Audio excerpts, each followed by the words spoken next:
Me di cuenta de que el libro no dice nada de los Furia Nocturna. ¿Hay otro libro, o una secuela, o un panfleto de los Furia Nocturna? ¡Céntrate, Hippon, y lo estás intentando!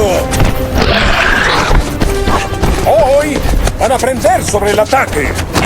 Los Mathers son veloces y ágiles de pies. Su trabajo es ser más veloces y ágiles.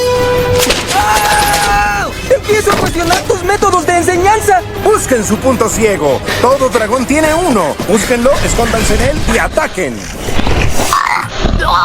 ¿Y nunca te bañas? Si no te gusta, busca tu punto ciego. ¡Yo te voy a hacer uno! Punto ciego sí, punto sordo no exactamente.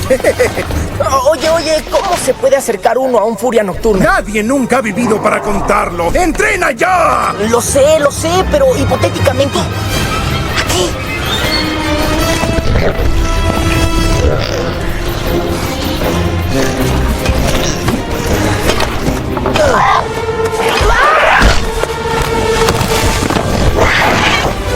A un lado, nena, yo me encargo. El sol me deslumbró, Astrid. ¿Qué quieres que haga? ¿Que bloquee el sol? Podría hacerlo, pero no me dio tiempo. Tomás sería libre, ¿no? No como un gato. ¿Alguien ha visto un gato durmiendo? ¡Hippo!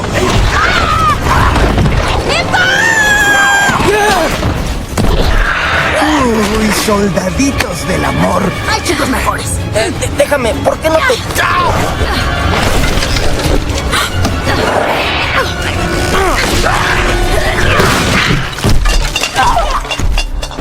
Muy bien, Astrid. ¿Todo esto te parece una broma? La guerra de nuestros padres se va a convertir en nuestra. Decide de qué lado estás.